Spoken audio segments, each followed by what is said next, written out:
Never stop, ever again. Don't make me tell you again. I'm just a competitive man. Better when I got the pen in my hand. Trying to get set up and better my chances of being a veteran. Get them again. Let them pretend that they've been better until we together to set up a plan. Stop, ever again. Don't make me tell you again. I'm just a competitive man. Better when I got the pen in my hand. You make it set up and better my chances of being a veteran. Get them again. Let them pretend that they've been better until we together to set up a plan. Prior planning prevents just poor performance. It's very good. Absolutely.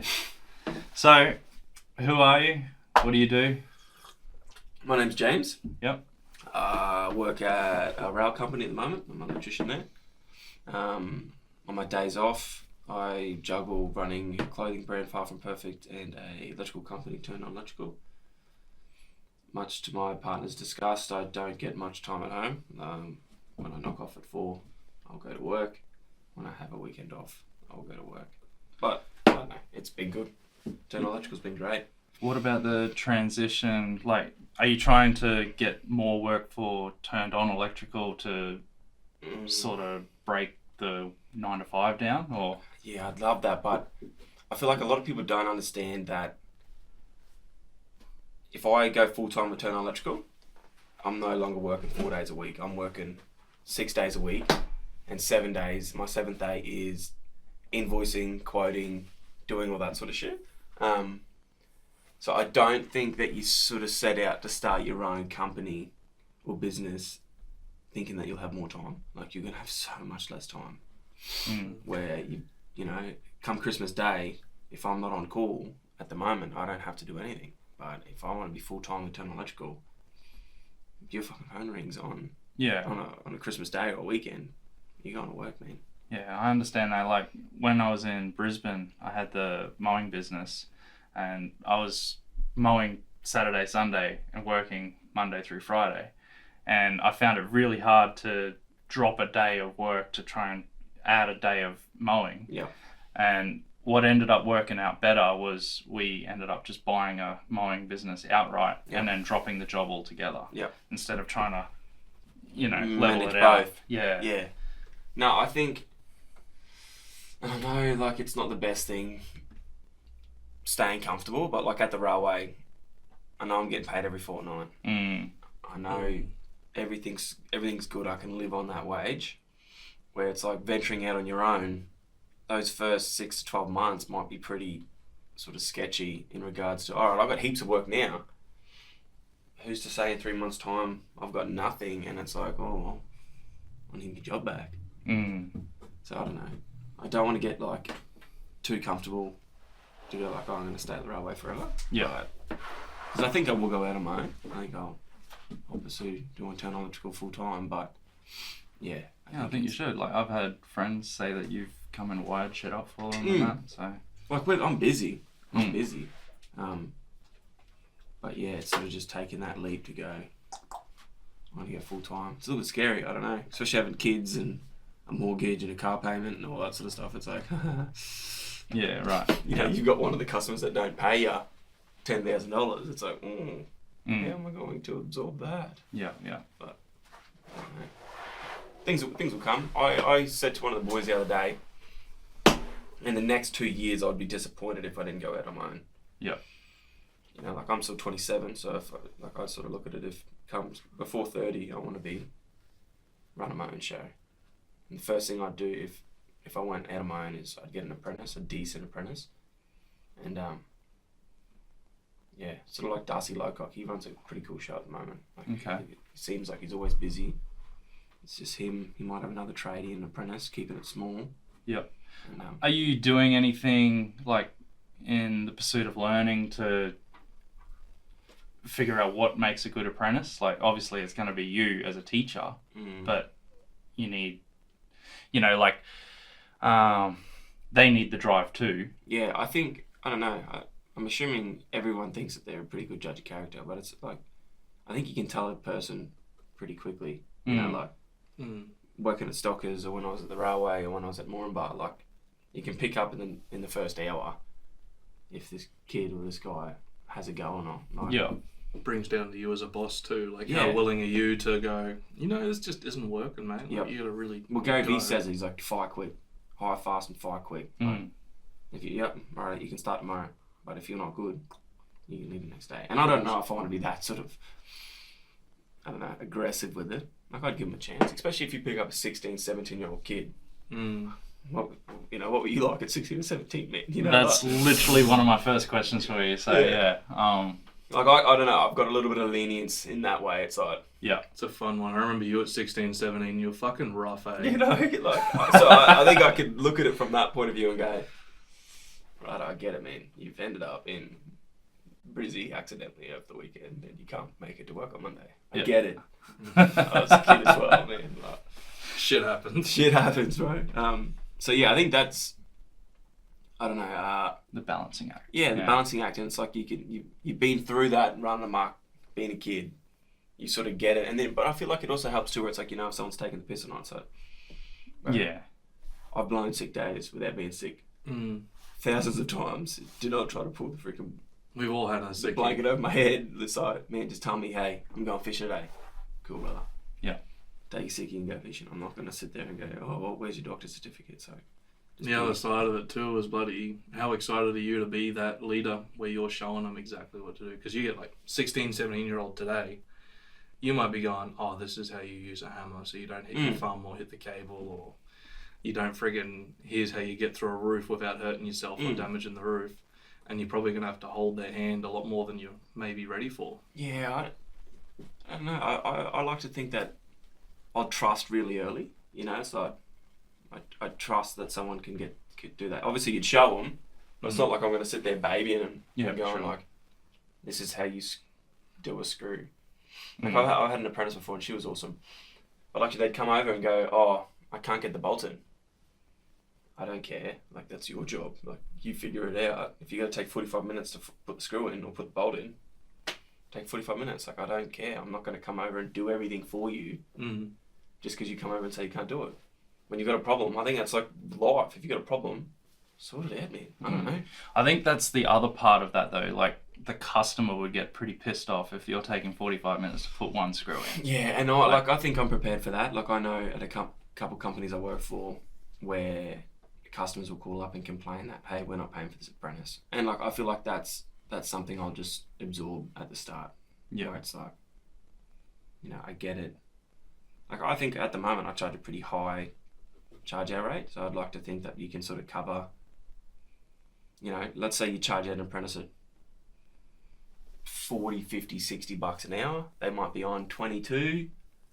Most of that money is probably going to their mistakes, and if you can't charge them out, I think you'd like to think that a company can somewhat absorb that over one or two jobs, because you're always going to have those customers that call up and going, oh, well, he was just handing you tools, or he was just going back and forth to the shop. It's like, well, yeah, you don't understand how much time that's saved me. Like, every time I've got to get down from a ladder, or every time I've got to go to Hayman's or whatever. But yeah, I think the first things first is find a decent apprentice, someone that you can trust, also someone that you can get along with too, where it's like in the afternoons you can get on the piss, you can do whatever. You spend more time at work than anywhere else in your life. It's like you may as well make it pretty good. Yeah, of course. Yeah. So going off the high school days, I sort of viewed you as the high school smartass. No offense, but I think it might have been a lot of people. I was the same. I don't know if you know me in high school, but yeah. So was there a turning point in your life where you've become into this absolute handsome gentleman that you are right now? Like, can you pinpoint that one little thing that just where you matured, you cleaned up, like? Yeah, and I think you spoke about this on the first podcast where it's having a kid. Yeah. Where it's like I had my first daughter pretty early. I think I was 21 when I found out, maybe 22 when she was born. Yeah. And up until then, like, you're always doing shit that you probably shouldn't be doing. I got raided by the police. That was another little contributing factor where they rocked up. I was in Bali. So a few things happened where it's like, man, you gotta switch on. Like, I had a good job at the time. Yeah. I was working for the railway, down in Serena. But like, you were still just doing shit you shouldn't be doing. Mm. And I feel like that was enough to go, all right, man, you can put everything else aside and then grow up a bit and be a dad, which has been the best thing ever. Like, how'd you find hitting that wall? Did you struggle at all, or just went, nah, I got to figure this shit out. I can't do it. I think it was like just a gradual process. Like, yeah, because everything happened so quickly. We found out we're having a baby, and then I quit my job. And then we bought a house, and like, yeah, too many things happened too fast. So I was like, another contributing factor is having a mortgage, where it's like, switch on, man. Like, if you lose your job, what happens? Like, yeah. You know, like, I mean, you've always got an emergency backup, but for how long? Like, I don't know if I could survive 6 months without a job. Like, but by all means, I think I've got that attitude as well, where it's, if I lose my job, I'll do anything. I'll go pick tomatoes. Yeah. Pick mangoes. I don't care. I'm not. You just got to knuckle down and find that income straight Yeah, away as soon as you can. Something to get you over. Yeah. Yeah. So I don't think there's like a direct war. It's like, oh, you switch on. I think just a few things happen to go, hey man, it might be time to stop being such an idiot all the time and switch on a little bit. But I mean, it's been good. Like, well, we still have fun now. Yeah. Like, I can still be a smart ass now, but you know, like. No, like, I remember when I first moved back to Bowen recently, and I ran into you, and we were just having that chat, and I was just like, oh my God, he's such a different human being. Like, yeah. Life does that to people. Yeah. But school was fun as fuck, man. Oh yeah, for sure. I love school. Like, Yeah. it was so fun. I can remember, like, when I was like 15, 16, I was a crazy Eminem fan, and I was like, you know, to get girls, I'm going to take this image of a bad boy, but be a good person at heart. Yeah. And that's sort of where I was at. And Getting singing D12 all the time. yeah, and then, like, you know, that carried on through, and, you know, I ended up, like, doing a bit of rap and went to Brisbane to chase that. Was on stage, and Yeah, I remember that. That was sick as, man. yeah, so, like, I had the image of it, and I was just trying to be a good person inside with this, like, you know, bad boy image. Persona. But and it wasn't until like you say, the first child, where, you know, the fire gets lit up under you, and you have to go, all right, this can't continue. Well, like, it does sound a little, I'd say, cliche, but it's like, that's genuinely what happens, you know? Like, you have a kid, it's like, dude, switch on, man. Like, it's not about you anymore. It's not, it's you've got bigger problems. And it's that gear shift where you go, I've got to figure this out. Yeah. No matter what happens, I got to figure it out now. Yeah. It's a whole lot of me problem. Yeah. One thing for us, like me and my partner, and I know a lot of people don't have this, so like I'm just grateful for it, but like my parents and her parents are unbelievable. Like, I feel like that's what's helped us sort of being relatively young parents. Is mum texts me, you want to come up for tacos? Yes, I want to come up for tacos. You know, like her mum will say, hey, do you want us to watch the kids? Yes, I'd love for you to watch the kids. So it's like, we've got this big, massive support network. So it was me and my partner's anniversary yesterday. Congratulations. Thank you, 10 years, thank you.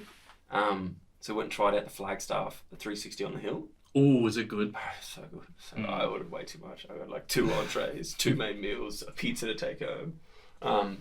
But yeah, so her mum watched the kids. Next weekend we go to Townsville because I'm on call this weekend. So we're going to actually have our anniversary next weekend up in Townsville. Where I've sort of just sometimes a little bit sad to think that some people don't have that backup to go, all right, I want to go for the weekend with the kids.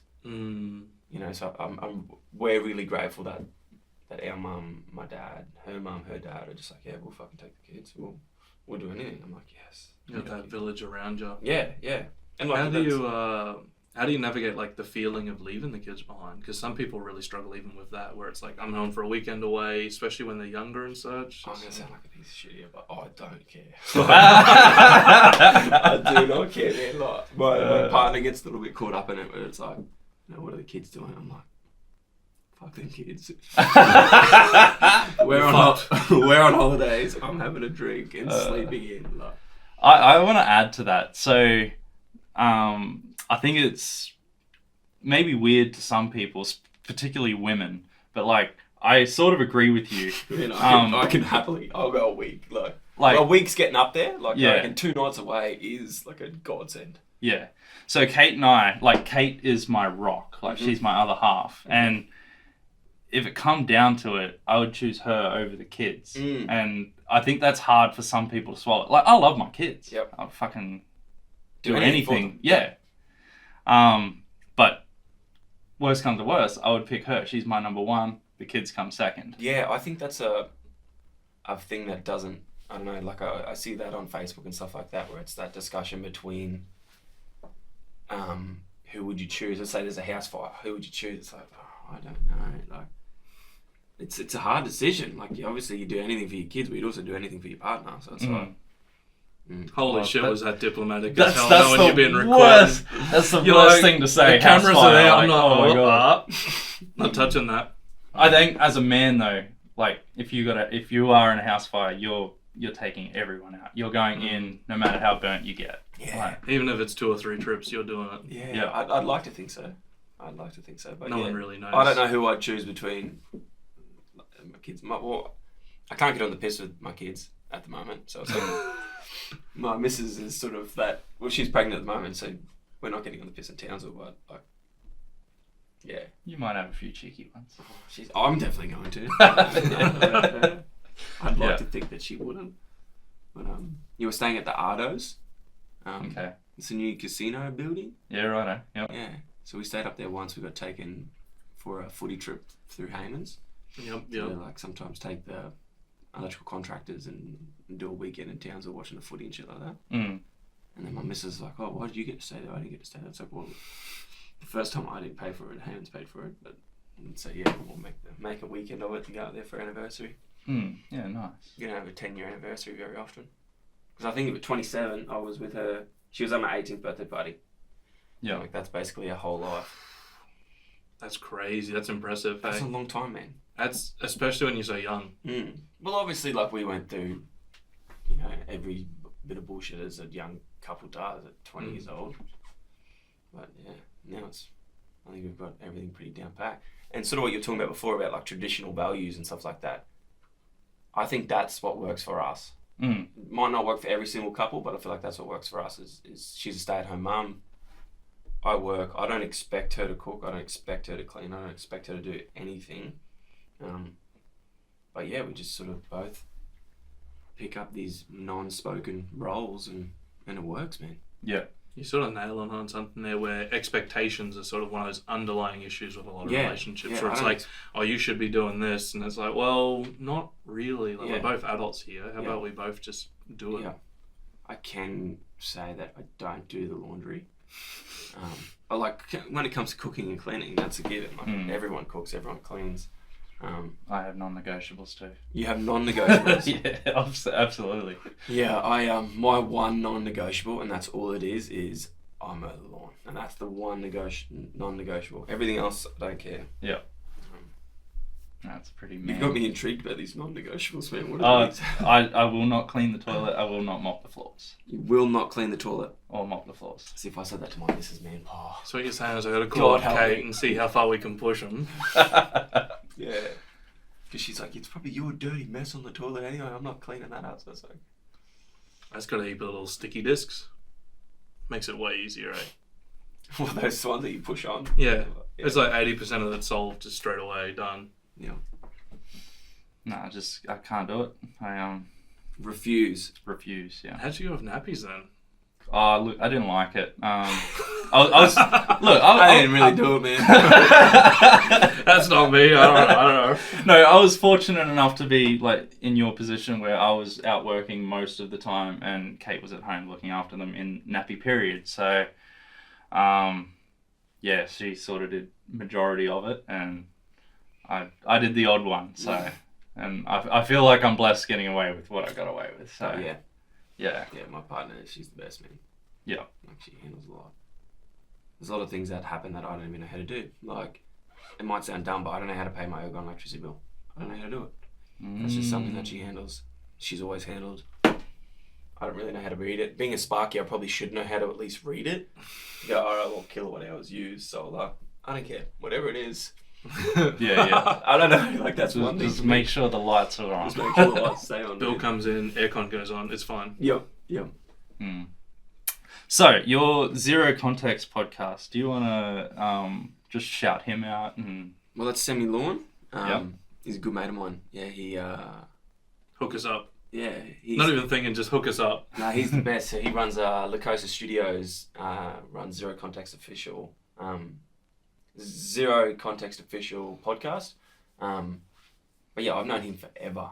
He's actually at the moment setting up a podcast studio at his place, and it looks sick, man. Really sick. And he's so he's gone to uni for videography, I suppose you'd call it. I'm not really sure of the actual degree, but yeah, he knows what he's doing. yeah, he's very cinematic. The way, like, when I watched it, I was like, oh my god. Like, Man, some of the stuff he does, like we did that NTG with Rocky Ogden and Nugget down in Gold Coast.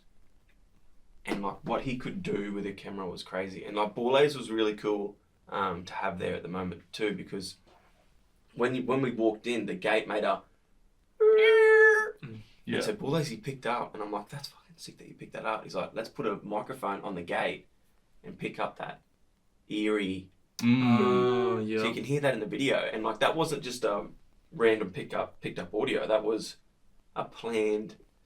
Get it as he opens the gate, and what Sammy would do is just like, bro, what is happening? We had to blur some number plates out for other reasons.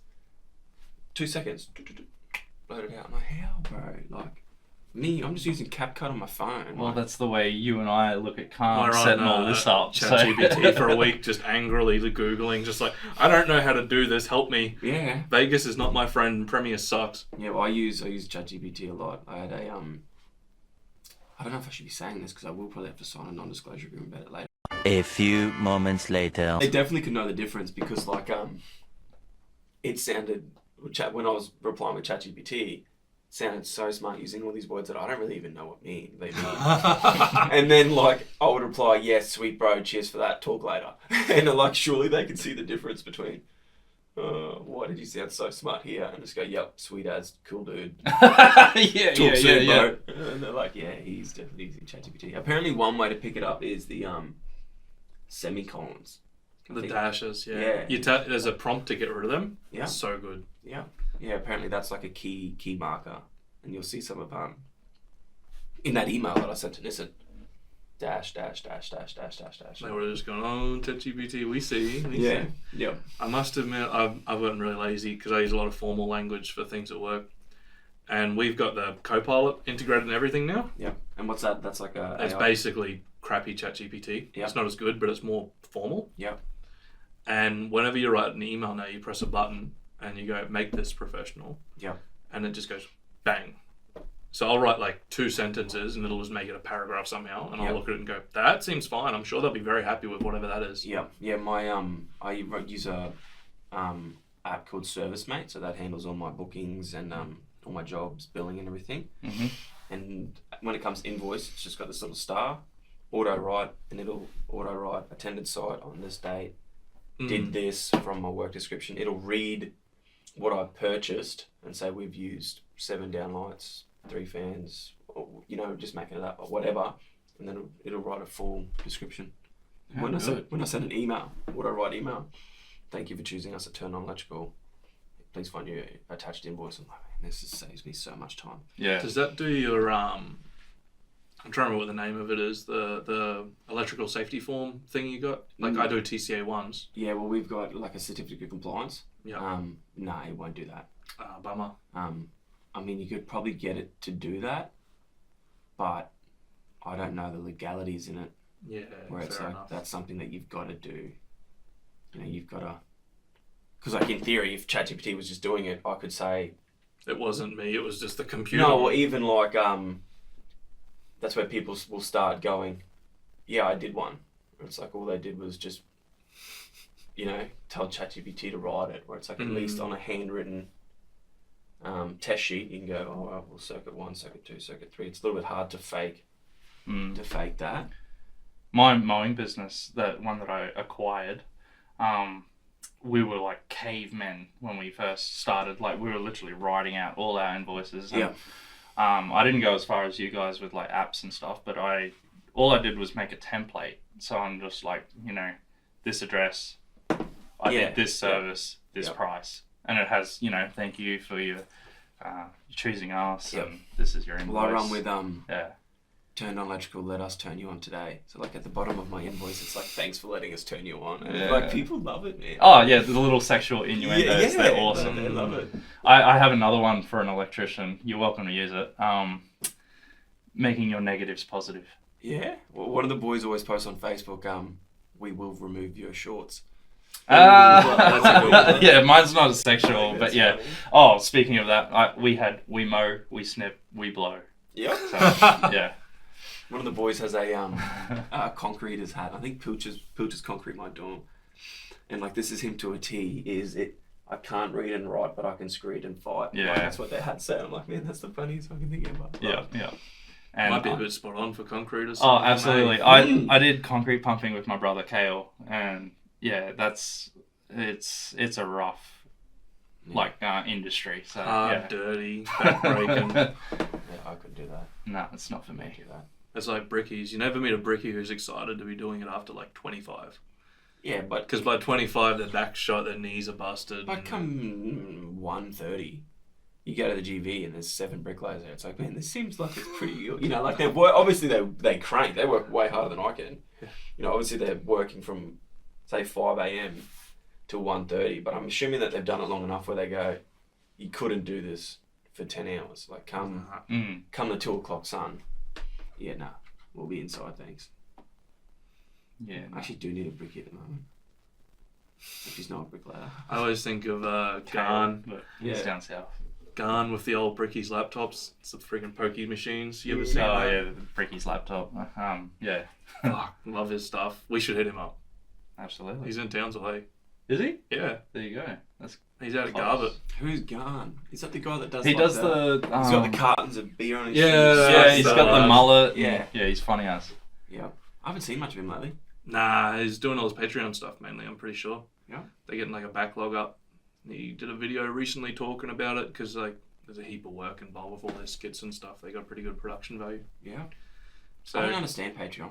Okay, obviously, I shouldn't say that, but I don't understand why people would pay to use Patreon. Me either. I don't understand why people pay for OnlyFans. Yeah. Well, literally, yeah. it's like, I don't know. There's so much free content. It's like, why would anyone ever subscribe to someone's Patreon? In the meantime, subscribe to us when we Yeah. eventually do it. Yeah, we'll leave the link in the description. Check out the Patreon. Holy fuck, that's so cringe. I hate that every time I hear it. Yeah, but yeah, that just would never be me. Like a Patreon where it's like, oh, I'm gonna pay $13 a month to watch a video early. So I don't know. Yeah, I'm the same. It's not great. Like YouTube, I refuse to pay for YouTube Premium. I will sit there and watch an ad. Oh, you're on the dark side. Yeah, YouTube. I am considering going premium. I've been YouTube. paying for that shit for like 3 years. I probably shouldn't say this. I watch a shitload of YouTube on the highway. Mm-hmm. It saved my life. It's so good. Yep. No Yeah, well, ads. I can download them all on my phone when I'm out in the middle of nowhere. One of the boys I work with said he talks about why would everyone not just have YouTube? And I'm like, that's a pretty good point because you've got YouTube Music, you've got YouTube Movies. I think let's say it's $13-14 a month. It's like you could get rid of everything and just have YouTube. Run off the one app. You can do the family plan for like $30 a month, and it doesn't have to be people in your household. Like you can just have friends on it and stuff. Yeah, well, I'm a big Foxtel man. Like I need to. Oh, really? Foxtel. That's old school. Bro, Are you okay? The traditional values, man. We spoke about this. Hey. Where, yeah, I need to serve because like Scroll up the channels. You can't Scroll handle up just here's everything available at once. Yeah. You could actually just go, oh, this is what's on. this I guess is what's it's on. good. Like obviously Foxtel has on demand, but I How do you go with the like 8 minutes of ads in it? don't know. Because I just lose change my channel. mind.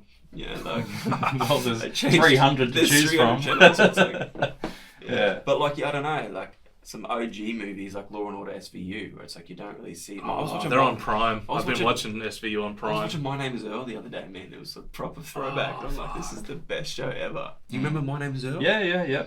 I'm gonna write that down. I'm not gonna remember otherwise. I'm gonna watch that again Yeah, one My day. Name Is Earl. Yeah, that the fat brother now. He's proper fit. He's proper like jacked. Yeah. Muscles everywhere. Like I don't know his name, so sorry, but Yeah, I did see that. It's all right. We're only half research. That's all that matters.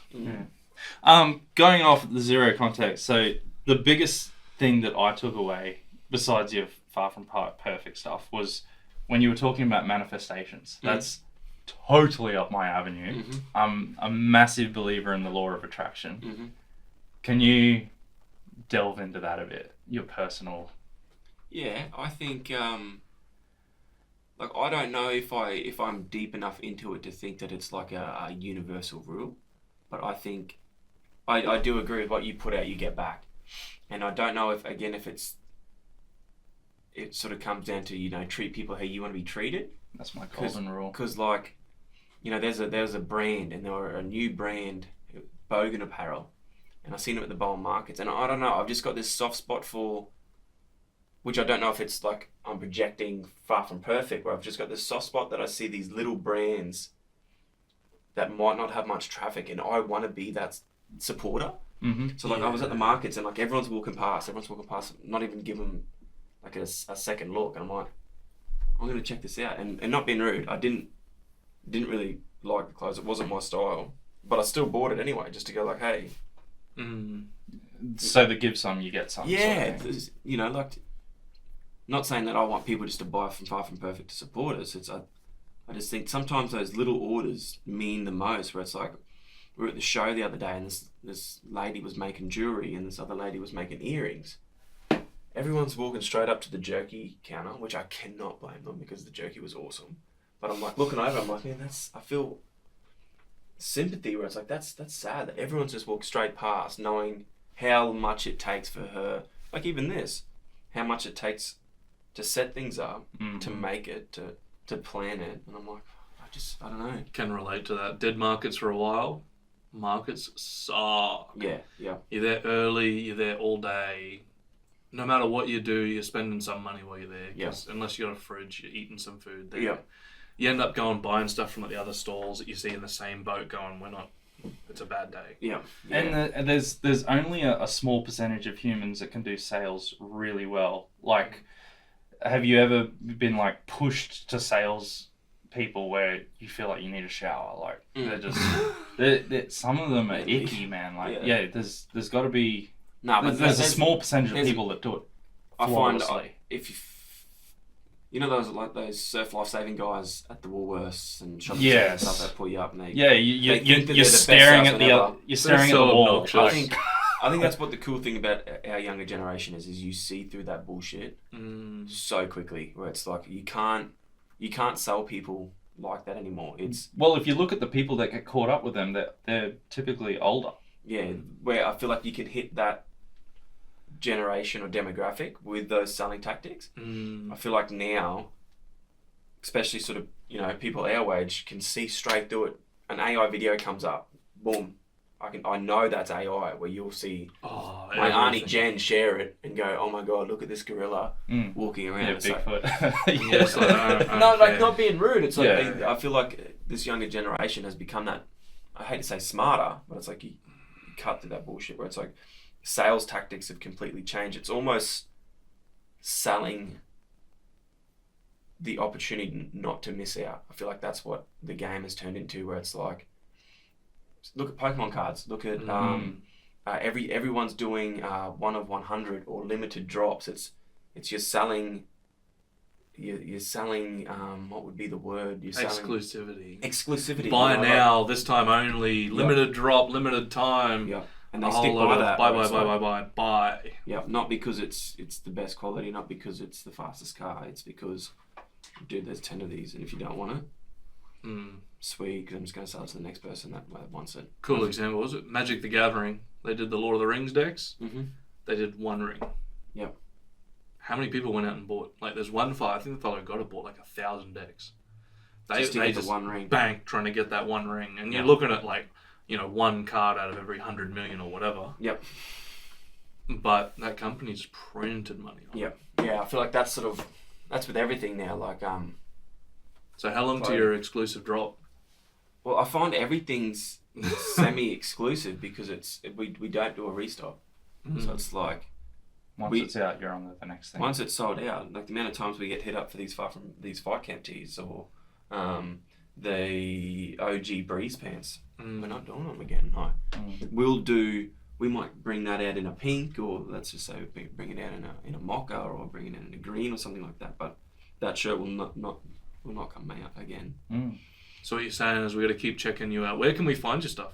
Like, where can we see the drops? Check us out on Instagram. We've been pretty quiet lately, so we've got some new drops coming. I'd like to say in the next month. We've got a fair backload of stock at the moment, but we're sort of just finding the time. And that's what makes it hard too. Is me and Dale both work. Bullaz, he works in Mackay, so to find a weekend that matches up, it might be 3 months, man. Like the one weekend that lines up, Bullaz is like, oh, I've got racing in Maryborough. Then the next weekend, that's good for him. Or I'm on call, or hey, we're going to Townsville. Or man, I've got plans with the family. So to find that weekend that lines up doesn't come often. Yeah. That's what we've sort of been noticing lately. So if anyone thinks that we've been quiet lately, it's because of that. It's because of that, man. We just cannot find the time. Carm and I are the same. We book these podcast meetups like weeks in advance. So we're like, we're going to do something for the podcast. When are you free? In like 4 weeks, maybe. Yeah, well, that 4 weeks doesn't suit me, so now it's got to be 7 weeks after that. So it's like, I don't know. Yeah. Sorry, we got away from that a bit. Manifestation. So is it purely just the give some, get some? Or are you doing prayer? What are you doing that is different? I was like a little bit getting into like before bed. I'm big on like... I mean, we all get into stuff before bed. That's your pajamas, like not this manifesting.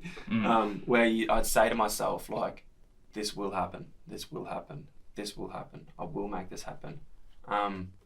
But lately, I don't know what it is. It's just like I've not given up. Like that's not what I'm saying. It's more what will be, where it's like, I don't think... I'm not saying I'm off this manifesting now, where it's like... It's almost like I've manifested for so long and things didn't go to plan. I just think what will happen will happen. And I am a believer in... This might sound a little bit crazy. Whatever you do, it's not going to change the outcome. What in regards to your life, I think your destiny... is set. There's no destiny. Yeah, like it's just gonna whatever. You could be the nicest person in the world and the worst things could happen to you. You could be the worst person in the world and the best things could happen to you. How deep does that go? Like, do you think your actions as an individual are going to change some of your destiny, or do you think that the contributions are just part of the destiny? I think on a personal level, yes, because I know like if me and you have a good interaction, I feel like you might carry that interaction on to go, all right, well, that was nice. Yeah, butterfly effect. It's the butterfly effect of like being a good person. But yeah, I just think, not going into like we're into simulation, but I just think everything's planned. Everything we could be. Everything, destiny is. It doesn't matter what you do, man. I just feel like it'll happen. I don't know, because like, what about like bodybuilders and stuff? Like, if you don't lift weights, you are not going to become that size.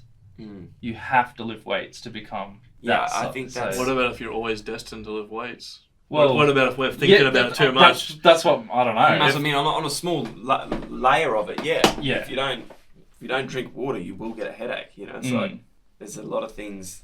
You kidding me? I thought you could just have energy drinks and coffee. We're getting off track again, but now I'm on something. I used to work with this guy that would drink water through Pepsi Max and Chalky Milk. I remember I said to him, bro, are you going to have a drink of water? He goes, what do you mean? And then he had a 1 litre Pepsi Max. He's like, this is 75% water. He said, I've had 750 ml of water already. And I'm like, that's not how it works, man. That's not how it works, bro. So he'd just drink Chalky Milks and Pepsi Max and energy drinks all day. I would never see that man have a drink of water. Yeah. Holy shit. It was me at 21. Oh, I couldn't do it. Yeah. Actually, I skipped the milk at 21. I just had the energy drinks all day. What's your view on the whole manifestations and that? I think if you focus on doing the right thing, eventually it pays off. Yeah. Like, it's not going to happen straight away. It's not like, I'm a nice person, people are going to be nice to me. Like, people still be a dick. Mm-hmm.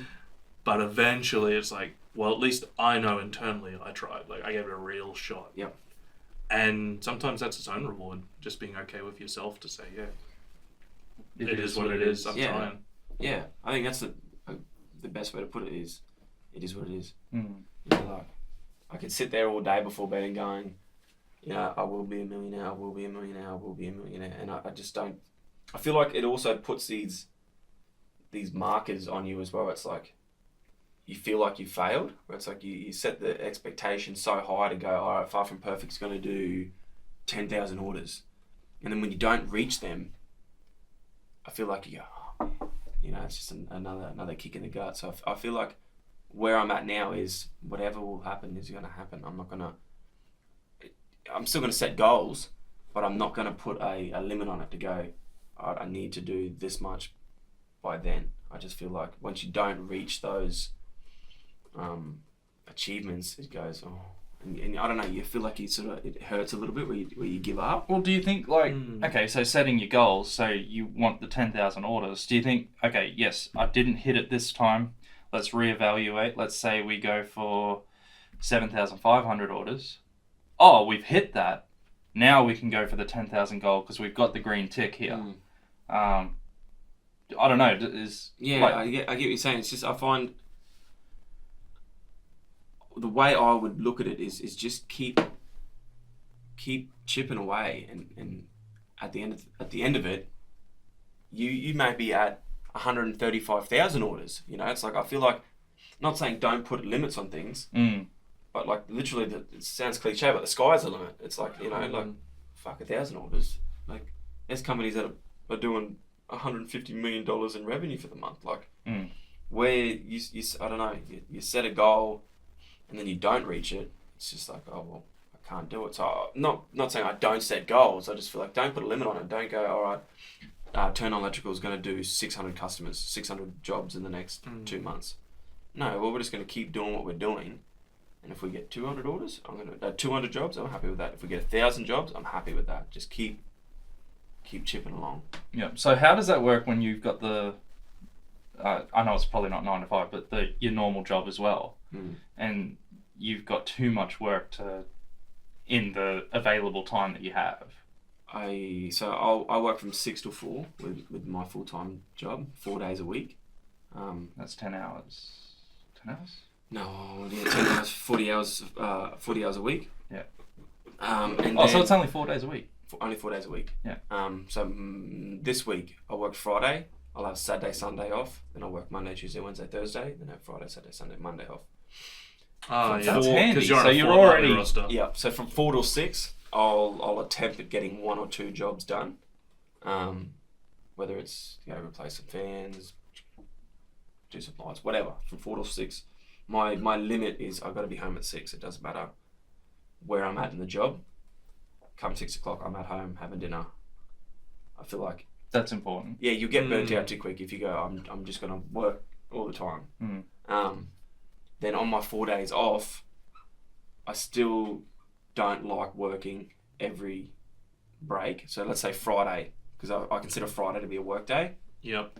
Friday I'm still working. Saturday is a semi-work day. Let's say I'm going to work till 2. Sunday, you won't see me. Monday, I'll do a full day. But then like next weekend, I've told all my customers, hey, I'm not available. I'm going to be in Townsville for my anniversary. Yep.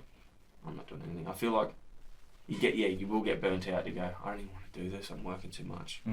Where the money's good, but I find money doesn't motivate you to go, all right, I want to work 16 hours a day, 6 days a week. It's like, you can keep the money. There's an interesting theory on that. It's I forget the name of it because Lord knows I never will remember. But the idea basically is that after a certain amount of income or a certain amount of money where you're living comfortably and you can afford some nice things and whatever, it doesn't really correlate to any more happiness. So if you have less than that amount, the more money you get up until that amount almost directly correlates to an improved standard of living or more happiness. But once you hit that, like, you live comfortably, your kids are looked after, everything's going well. Making more doesn't directly improve your life significantly, if that makes sense. No, I see that firsthand, where it's like, the more money you make doesn't mean the life's any better. It's like, the more money I make, you just buy more shit. Like, I feel like that's a mindset for people who work for someone, though. Because, like, if you're working for someone, you're only trying to make enough money to cover bills and put food on the table, things like that. And then anything other than that, you know that you're making money for the employer, and you're only getting a slither of it. Whereas if you're working for yourself and you're trying to, you have your goals, you're doing it for yourself or your family. Yeah, but even then, like let's say you make, I'm just going to throw some crazy numbers at that. Let's just say you make $400,000 for the year. I think what Calm's saying is you're still in a house just like everyone else, still driving a normal car just like everyone else. Like I feel like there might be a limit on that. Like let's say you've reached $150 million. I think I might be pretty happy. But like even let's say $1 million, but I think between I disagree on that. 150 to 300,000, I don't think there's a crazy difference in life where it's you can still go on a holiday, you still got a nice car, your house is you see that not much firsthand too. difference. Like there's people in our group and people in our generation. Like I know a few people now, their net worths are well over 20 mil, making 400-500k a year, and they're no better off than they were when they were making 100k. Now instead of working 40 hours a week, they're doing 90 hours a week, and just killing themselves, just going more money. And it's like, well, when was the last time you did anything for yourself? Oh, but the business is like, it's not helping you, is it? Yeah. And like I can see that. Like Turn On's not doing massive. Like why not?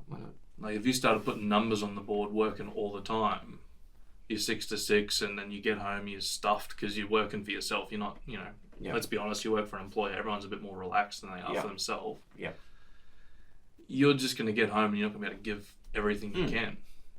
And it's not going to make you that much better off. Yeah, I don't think so. Like we're obviously sitting comfy, but yeah, I don't know what's enough is enough. But I look at like a couple of the electrical companies in Bowen, like they seem to be doing really well. Like Stocker's killing it, Rick Ashton's killing it. Well, he was in business when I was going to school, so killing it, man. Like decades strong now. Yeah.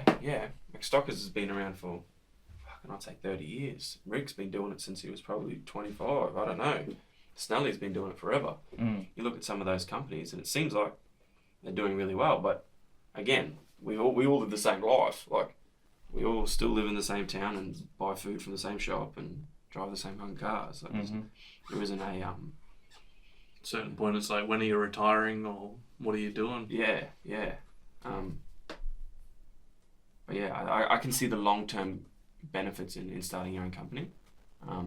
But then you'll also speak to people that run their own company and they say never do it. And so, you just work more. Yeah, you just work more and have more stress. You have 50 hours a week or whatever you actually work at a job. It's like, well, that's the bills paid, that's everything sorted. And most things you can put it down when you get home. It's like, doesn't matter anymore, not my problem. I think it's more of a controlling your own destiny. Like, if you run your own company, you're not putting your future into someone else's hands. You're going out and taking it by the balls. So I think it's a lot better long term for your mental health to run your own business. Yeah, for sure. I don't think anyone's that happy working for someone else. I just think how comfortable you feel working for someone else is great. And like I get, you need to step out of your comfort zone, but that's where I'm sort of at the moment, where it's like things are good at the railway. I get looked after. It's nice. Taking that step to go, all right, I'm going full time in my electrical company is a bit of a fear to go. Is that work going to be there in 9 months? Is that right? Let's say I put 2 blokes on and we buy 2 cars. At the moment, the way it's set up is I work because I want to. I don't work because I have to. Whereas once I take that switch to go full time, it's you have to say yes. And that's huge. Like, think about it this way: you can get by, you were saying before, on like your normal salary.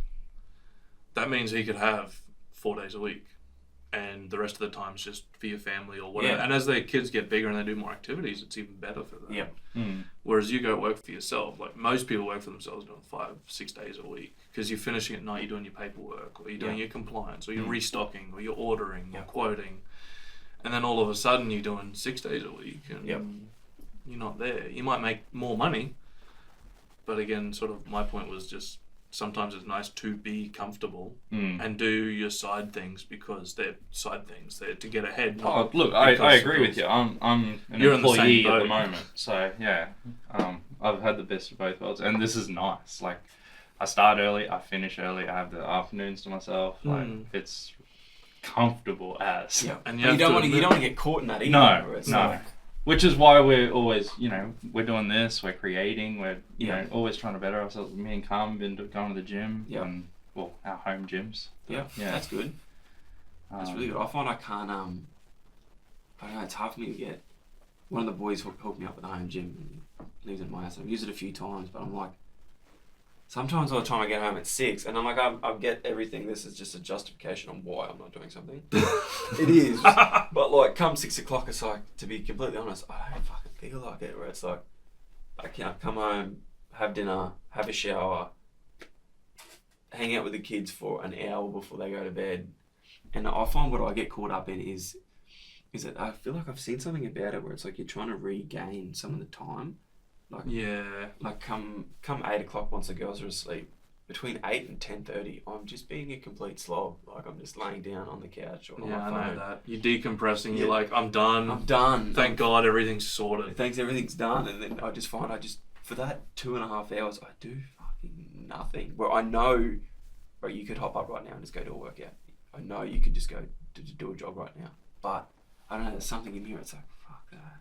And like, I'm feeling that at the moment. I get home, get everything done, and it's like 7:30, 8 o'clock, and it's like, all right, cool. I can start on something creative, or start on something else, or I can work out. You should see his schedule. He like overschedules himself. You run off a schedule. Yeah, that's impressive. And it sucks a lot. He'll try and do like 70-80% of it just to try and maximize what he can do. But it blows my mind how he does it. So I put Hogan here through my arms and chest routine that I've been doing for ages. Yeah. And it's punishing. It's an hour and a half. I couldn't move for 4 days. So, yeah. And so what, like when you talk about schedule, like what, 7 a.m. in the morning, you're here? 6:30 I'm up. By 7 I'm ready for work. My boy's up by 7:15, breakfast. He's at daycare by 7:30. I have the whole fucking day. Once I hit work at 7:30, 20 to 8, that's it. They've got me until 5:30. Yep. Pick him up, and then bang, bang, bang. And you've got a schedule for the afternoon. Like, let's say you'll put down going to the beach for 45 minutes.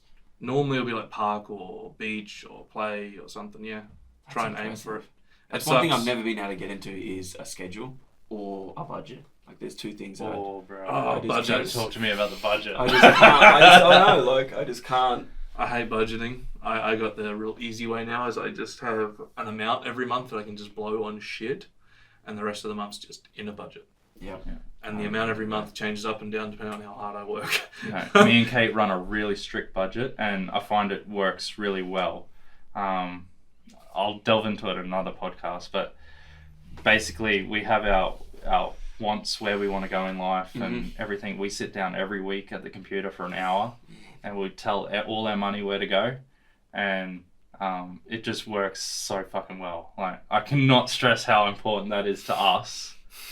I don't know. For me, I get paid, then everything's set up. I get paid on a Wednesday. Everything's set up to come out of my bank on a Thursday. That's life is covered. Yeah.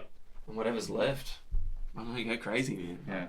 But as far as it probably handles a lot of the day-to-day stuff too. Like with grocery shopping. She's like, here's the groceries, here's this, here's this. So you don't have to stress about those things where she's looking at stuff going, I didn't know bacon went up 10% in a week. That's a bit rough. Yeah.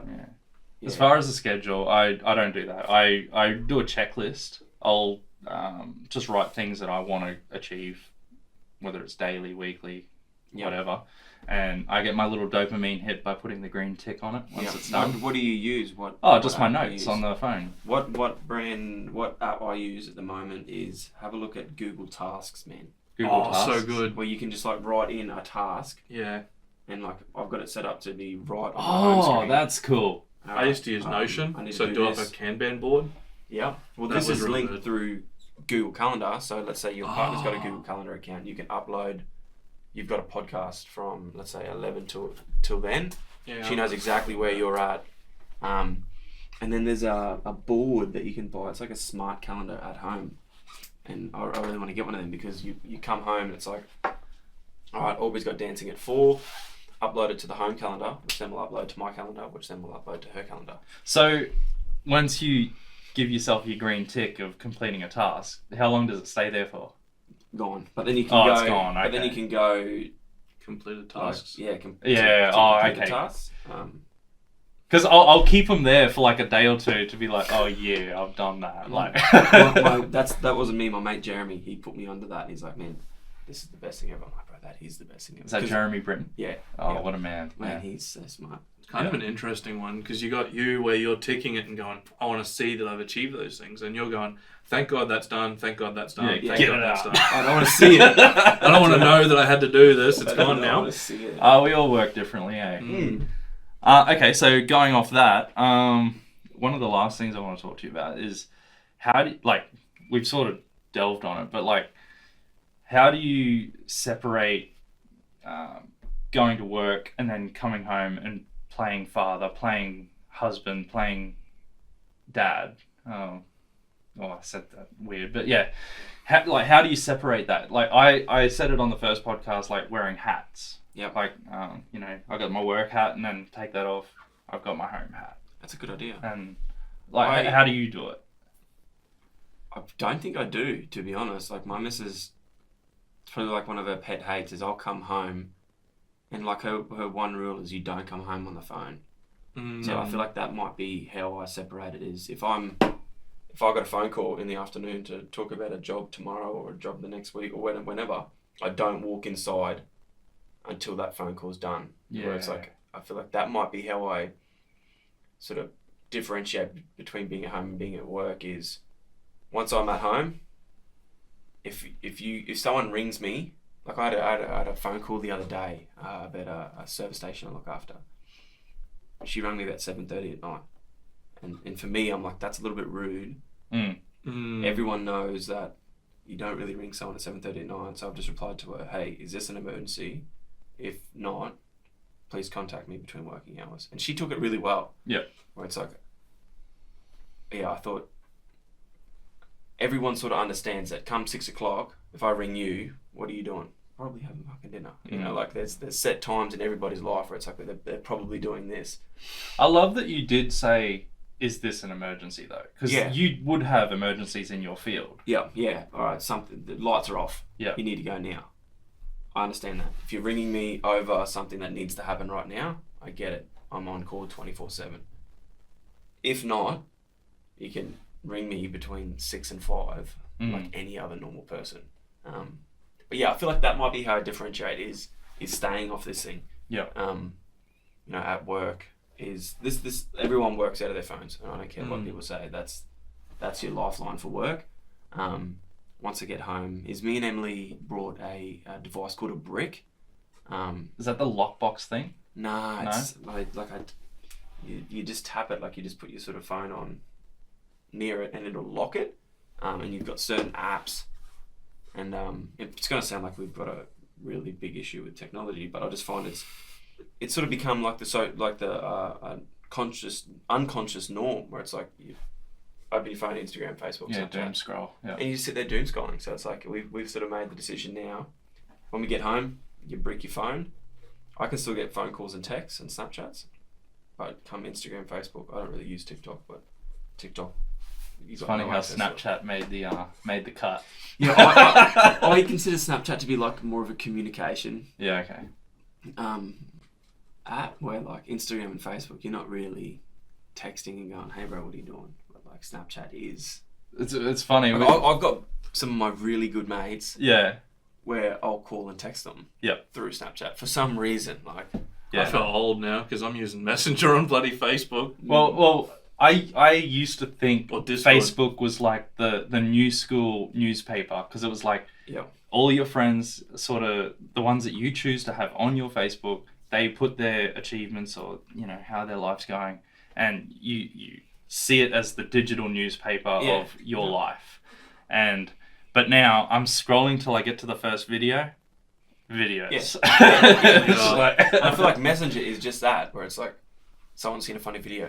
Send it here. Or someone's seen, I'm pretty bad at using Facebook Marketplace. Like for some Oh, it's so for good. some reason, like that's like my morning routine. I'm wake up, go to the toilet. All right, what's for sale today? Nothing. Sweet. I must admit, I look on there and just go, they're fucking dreaming. Yeah.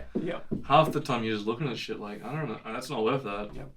But back on that differentiate, I really like that you've got a work hat and a home hat. I think that's a cool way to look at it. Well, I actually got that from Dave Ramsey, so shout out him. But yeah, because he started this company where he has his family in the company working, and like when he's got his work hat on, it's a metaphorical hat, but he's not dad. Yeah, not you boss. call me Dave here, and I'm gonna treat you just like anyone if else. not harder, Yeah. in this company than anyone else. And yeah, when we're at home, I'm dad. Like and I love it. I think it works really well, and like me and Kate will talk about the highs and lows of the day, but it's a way of not bringing work home. Yeah. Yeah. I find I'm pretty. I don't know if that's just a male role either, where it's like I'm pretty good at not bringing work home. Where it's, like you see those things where it's like you ask your partner how was your day, and they say all right, and they go on later and just tell you the most craziest fucking story. Yeah. Like that happens with me and my partner all the time. How was work? Yeah, pretty good. Anything cool happen? Nah. And then we'll be sitting down at dinner, and then we'll be talking about something. She's like, "What? You said nothing happened today." Like, I'm like, "Yeah, well, that did. That was pretty cool." Yeah. we witnessed the 7-car pile up. Like that was crazy. Like Yeah. not exactly that, but sort of get what I'm saying. But yeah, I think the biggest way to differentiate is home from work is staying off that thing. Yeah. Okay, so what about separating your wife from the kids? Like, how do you differentiate your time between them two? And being the best you can be, being a father, being the best you can be, being a soon-to-be husband. Man. Tough questions. Yeah, I don't. Just recently, like we've made it now where me and Emily will sleep in the same bed. You just won't? No, well, I would put one of the girls to bed and she would put the other girl to bed. Yeah. So sleeping with the children. Sleeping with the children. Right. So we've now gone, nah. The kids can sleep in their own rooms. Yeah. And we will sleep together. And I feel like that was sort of my pushing. I didn't really like the idea of every single night she's sleeping with one of them, and every single night. So she's sleeping with the youngest, and now that she's off the booby, I'm like, well, there's no reason. Because it was more just for ease. Come 2 o'clock at night when the baby's hungry. Yeah, for sure. Roll over. She's got the booby there. My 4-year-old would sleep with me. So now we've gone, no, well, now that they're both getting a little bit older, you can sleep together. Mum and Dad will sleep together. So yeah, that's one way now. I don't know if you guys would co-sleep or anything. How many kids do you have? I got 2, but it's one of my non-negotiables. My wife is my queen. She sleeps next to me all the time. So when Lexi and Ryder were on the tit, it was me, Kate, and then the baby at that time. Yep. And that's sort of I found it really was hard once we had 4 in the bed. Like it was... Once they were off the tit, no, you sleep in your own room. Yeah. And sometimes Kate would go sleep with them to get them to sleep and just fall asleep there. But my bed's my bed, and the kids don't sleep there. See, I'm just so strict with it. But then there's another part of me that will miss these times where I know that, my oldest is 4. She starts at school next year, and it's scary. It's like, not long ago, you were my tiny little baby, and sometimes I do like the idea of sleeping with her because 2 years' time she's going to be saying, "Fuck off, Dad, leave me alone." Look, that's a sad realization to go. You're still my little baby now. I'm gonna soak up as much time as I can. From being that dad, that superhero to I don't really know. I don't want to hang out with you. Leave me alone. You stink. You're like, piss off, Dad. It won't be too long and she'll be like, leave me the fuck alone. Yeah. Well, my Lexi's nearly 10, and she's talking about like how boys like her and stuff, and I'm trying to process how I'm supposed to deal with that. But I've got 2 girls, so that's all coming. So if I hear about you throwing some 10-year-old, I know what's up. No, I like to think I've got a decent grip on it, but yeah. 10's cool. So what grade's she in? She'll be in grade 4? Yeah. And Ryder's turned 5, so. Yeah, well, my Aubrey she'll start school next year. Yeah. And then so we'll have another one due September 16th. So it's like, for me, I this is why I appreciate my partner so much, is I get a break from it. I go to work and it is even though I'm doing something, I don't think I could be a stay-at-home dad. You can disconnect from it. I can disconnect from the screaming and the yelling and the picking. I can, and the mess. I go to work. My missus puts up with that all day. Well, one really good thing that works for us is the girls are in daycare Tuesdays and Thursdays. Yep. And everyone's like, well, you know, your missus doesn't work. It's like, well, one, mind your own fucking business. Two, I think it's just as important for my partner to get a break as it is for me. So it's like, not only that, like, I think it's important for kids to see other kids too, not just be confined to the family. Yeah, I feel like there is a lot of data out to show that that's not actually a thing. Before 3 years old, it doesn't actually. It's quite bad from before 3. Not bad, but it doesn't contribute for their social skills. Really? Yeah, where like up until 3, they say there's up until 3 it doesn't actually teach them more people lessons, because like obviously they're still dealing with you and dealing with mum and dealing with uncles and aunties and grandmas and granddads. You know, they're still getting that social interaction. But we merely do it just so my partner can get a break. Yeah, and that's fair. Like, it's good that friends come with it. Like my oldest has made some really good friends, and like that's dictated where we're going to send the girls to school.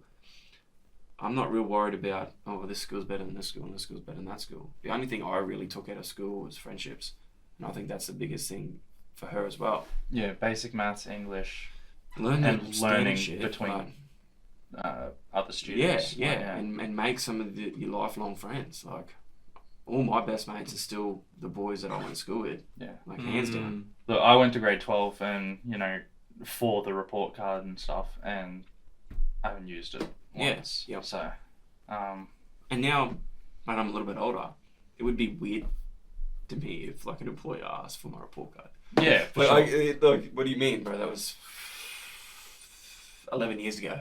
Like, my report card's probably in storage somewhere that we'll never ever see again. Even for uni, you don't need it for very long. It counts for a short time. Yeah, well, I think now one of the boys is doing an engineering degree where he just did a bridging course, like something to do. Like, you can somewhat do pretty poorly at school and then do a bridging course and you go into uni. Yeah, but I think a trade helps a lot. Like, let's say electrical trade might be an OP7 equivalent. Like, I know they don't do OPs anymore. It's like I don't know. It's something ATAR, something of where you score. So yeah, at school, she can do what she wants. I'm not worried about these OP subjects. I'm not worried about that. Like, I think this will sound bad, but I do think that industries are a little bit different between genders. I would completely support her 100% if she decided to be a builder. I just think, statistically speaking, she probably is not going to be a builder. She might look at other avenues. I'll support her whatever fucking decision she makes. If she wants to be a sparker, if she wants to be a boilermaker, if she wants to go and be a butcher, I do not care. Just not a mechanic. Mechanic would be handy. Because they're paid badly and it's shit work. I don't know, mechanic would be really handy. I look back now and I sort of wish that I did a building apprenticeship. Like, Lecky's cool to have, but I feel like builders, they're the sickest trade ever, man. Like, what do you mean you can just build your own house? Like, I wouldn't even know where to start. I don't know. I've always looked at the electrician as a high regard trade. You're like, one of the only Sparkies who isn't like sniffing his own farts. Well, I joke about it, you know, red on red, black on black, but, you know, there's more to it, obviously. Yeah. But once you start programming PLCs or something, or anything actually advanced, there's quite a lot of moving parts. Yep. I just think builders is, you know, you got half it down pat. You can read a plan. Yeah, but I don't know. Organise your subbies in the line. Even plumbing. I think, Lecky, plumbing, or even Chippy is top tier. The main ones. Yeah. You can sort most things out. Yeah, I've done some home job electrical stuff. Hey, the house is still standing. The amount of times I get a job. I got all my housing ready. It's all roughed in. I just got to get someone around excited to replace every single point in my house. I can do that. What I love is, hey, I've replaced my fan, and now when I turn it on, my lights turn off. Or it's like just crazy shit like that. It's like, bro, why? How did you manage this? Well, that happens quite often, especially in older homes, just because of the way that they're wired. And like, I know exactly what it is before I get there. Yeah. But I'm like, why did you even touch it, man? Like, Well, look, I'm not gonna lie. I was worried. Like, I turned the safety box off, and I pulled the red wire out. Like, oh shit! But yes, I was taking lights out of the house and replacing it with fans with lights on it. Yeah. With just the remote. Yeah. So it was literally take that cord out, put the cord straight into the fan, and you fixed it. You worked it all through a remote. yeah. So it was fairly simple. I For like to anyone think so. watching, this is for comedy purposes only. Don't touch any of our wiring. I'm not going to say my address. No DIY, please. No DIY. Yeah. It's pretty grim. Although, I must admit, some of my PowerPoints were put in by trades, and they're pretty grim. But I did I had a lot like of plumbing 4 that too. were just in insulation. I did a lot of plumbing as well, and I also did I waterproofed my own bathroom also. No. Yeah. The simple fixes. So. Yeah, well, like that's with anything. Like, Everything's fine till it's not. yeah, I'm happy to get a trade in where needed. Yeah. Like, I got one of the boys. He runs a building company, and I'm not hanging doors. Apparently, like, it's a pretty hard thing to do to get everything square and lined up. I'm just happy to pay someone to come in and hang these doors. If it come to let's just say cutting some skirting off and replacing a piece of skirting, I'm happy to do that. But when it comes to like things actually lining up, and I'm sure like being a Sparky, you know that there's tricks of the trade. So you know, a door might seem really easy to hang on a face value, but you go to hang it, it's like, oh, I fucked this up bad. Yeah. Get halfway through, you're like, why does this suck so much? Jeez. It doesn't Yeah, close. well, there's pros to getting the trades in too. Like, we had a trade come into this house, a chippy come in, because we wanted a wall replaced, and it was a 2-story house. And he's like, oh, let me just check downstairs to make sure everything looks legit. And we literally had part of that wall hanging up by a block of wood on a brick. Yep. And he's like, dude, that's not safe. I'm not taking that wall down while that's like that. So instead of us paying him to do that, we paid him to We disregarded what he restructure. said and we knocked the wall down. No. We restructured the bottom and just didn't get what we wanted, but at least the house was safe. Yeah. We got an expert's advice and then went in the opposite direction So as fast as we could. not at all. We were happy to pay him. Well, I got So, that guy yeah. over that you recommended for the stumps. Oh, Alan, he's good, eh? Yeah, he seemed... He's like real genuine and honest. Yeah. So I'm hoping he comes back with a quote and we can get that sorted. I hope he quotes more than he charged me, because I told him when he charged me, I was like, I feel like you're not charging enough considering you're half the price of everyone else. Nah, I'm hoping it's the opposite. So rub it in and say, he ripped you off, man. You're way cheaper. You might be. Mine wasn't a good job. He didn't have a great How time. high were you off the ground? Half of them were like a meter. Oh, yeah. Yeah. And then half of them were like 450 or something. Yeah, but I think he reckons that that's his minimum now. He will not do a stump. No, he won't go lower anymore because it sucks. And they were all they were supposed to be 100 by 100, but a local engineering shop screwed him, and I know they screwed him because I saw the invoice. But 75 by 75 before with the equity and then penetrol down. He did great work on all of them. Yeah. 10 out of 10. I've recommended him more than a few times now. Yeah. Um, That's another project that everyone's like, do it yourself. You can stump, but I'm not stumping. Man. You just pay someone who does just that because it's awful. Yeah. And if you screw it up, it's real bad. Was there anything else you guys want to bring up? I don't know. Do we? I didn't write. There's my notes. Yeah, I have notes for other things. I didn't prep for this, so. I've hit most things. The only other thing you mentioned doing events with the zero context. Are you any closer to doing events?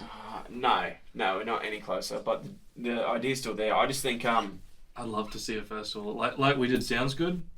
well, I'd love to see a Far From Perfect. what I'd like to tee up with, and it'd be with Max and Summer. But I reckon what the coolest thing is like Stone Island.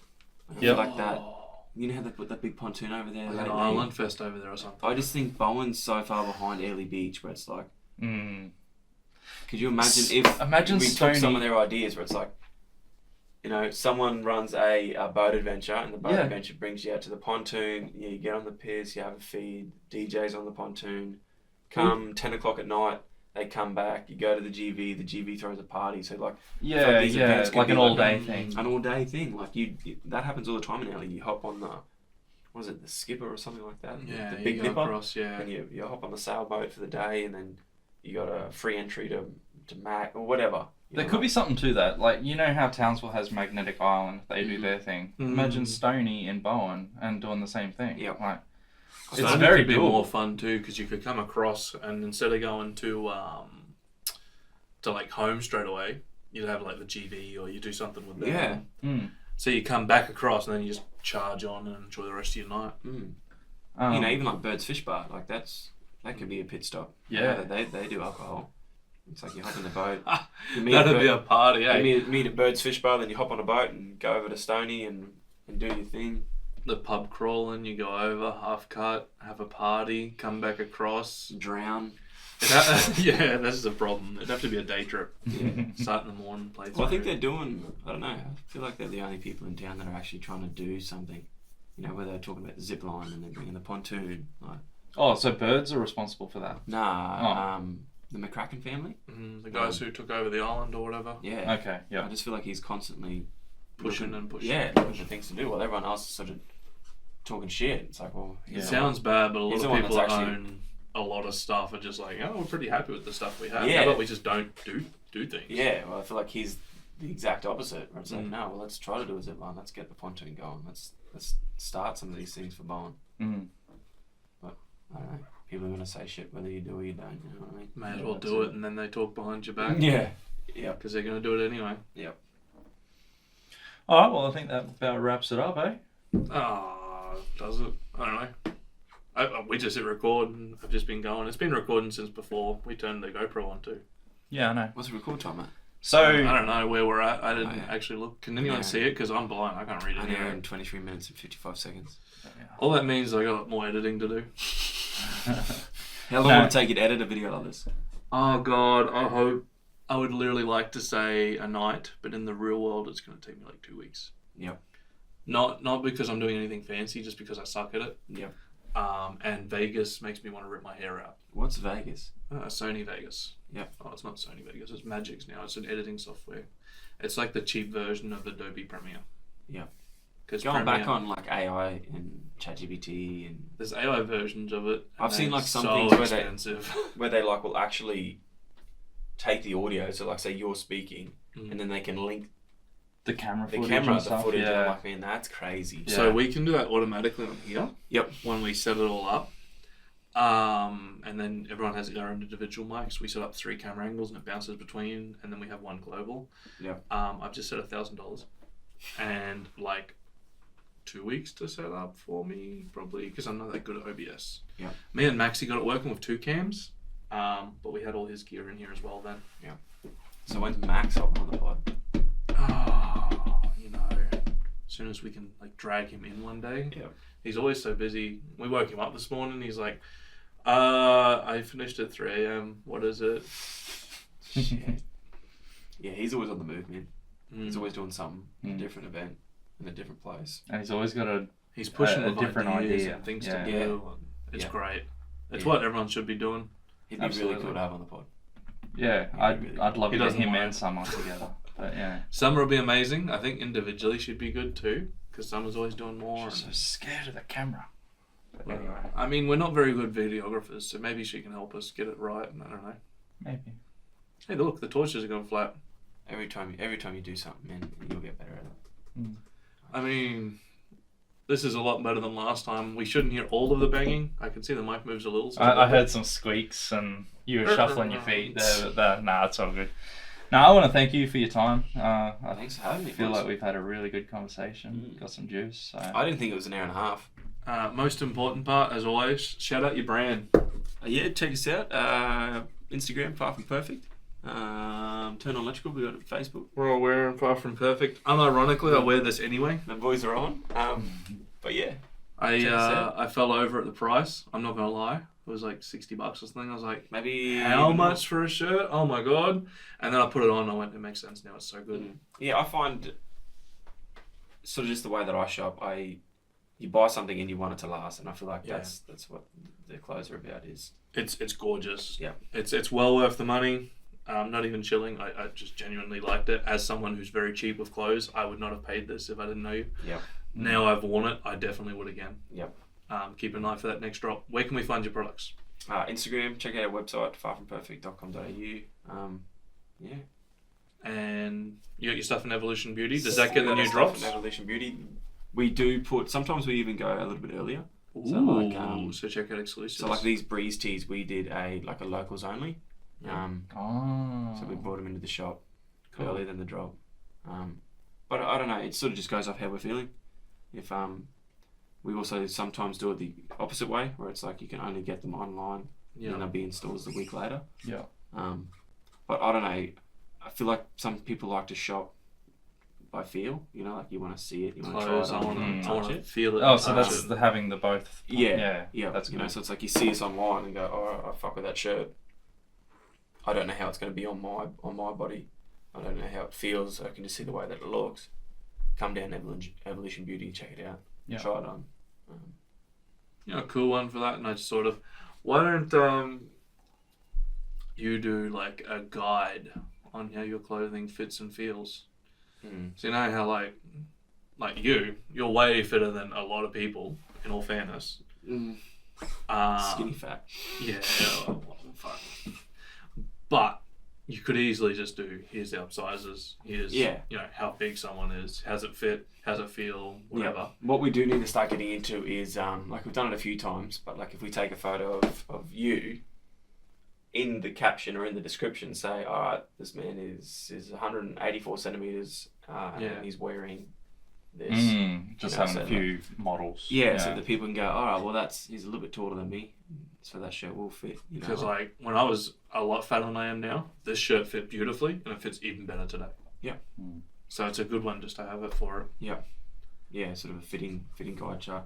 Because I mean, I know if I look at clothes online, you look at it and you're like, I don't know if that's actually going to fit my body at all. Yeah, I feel like one thing online is they're so good at making that shirt look like it fits awesome. And then you get it, it's like, what the fuck is this? This thing is tiny. Like, You're like, why is it tight here and loose? What is going on? Yeah, but they're really good at making it look nice. And I mean, that's probably a good thing for us that we're not very good at sort of taking photos and stuff like that, where we're not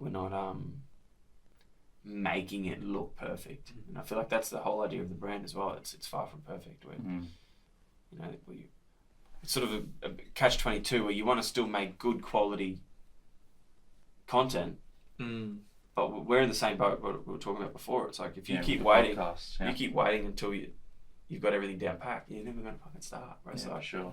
Our new rule is I was talking to the Cody Angel. That might be a cool guy to jump on the podcast. He owns Tackle World. He's a young guy. Okay. I was talking to him the other day, and I've sort of told him one of our rules is just post it. Like, it doesn't matter if it doesn't look perfect. Doesn't matter if it doesn't look the I like best. that. Just post it. Just post it, man. Like, you know, I feel like you can sit there and look at a video, look at a photo, and go, oh, it's not right. It's not. Fuck that, man. And I sort of relate that back to like artists, where I think Post Malone talks about his biggest song, which is like that Congratulations, but he didn't really like it. And then it turns out to be one of your biggest songs ever, where it's like, you can't put your opinion on something and then expect everybody else to have that same idea. So it's like, if you've got a video, you got a little short, you got a photo, whatever, just fucking post it, man. You have all that bias and all that shit in your head when you're looking at it, and then someone else goes, that's so... Like we were talking about before we started recording, setting up, I didn't like our first episode very much. I was like, between production value, content-wise, it was like, okay, it felt staged, it felt awkward for me, I didn't enjoy it. But someone we know that listened to it, he's like, I've listened to it like 3 times, and I keep finding things each time I listen that really resonate with me more. And it's such a cool thought to have that someone's taken that away from that. And you're always going to be your harshest critic. Oh, for sure. You know, I listened to it and I was like, bleh. yeah. I'm the same. Like with that zero, like I love that Zero Context, but I went and watched a little bit of it the other day, and I'm like, Shut up, man. Saying some whack shit. No, Like, when I watched it, I was like, oh my god, this guy is so good on camera. Yeah, like but he's you're just always keeping gonna the be- conversation going. There's no dead air. you'll always no. be your harshest critic. Like, It was really good. So yeah, I don't think that whatsoever. mm. Not blowing smoke up your ass. No, but like it's with anything, you know, like the way that you see yourself is so much different to the way that other people see you. Yeah. So Well, looks like we've hit the limit of our GoPro, so we're gonna cut it. My man. Check this out. That's fucking awesome. Awesome, man. You nailed that shit. let's give this some lunch. Fuck yeah. Let's go. Let's get the cheesy. What do we do, Carl? Honestly, shut this thing down. No, no.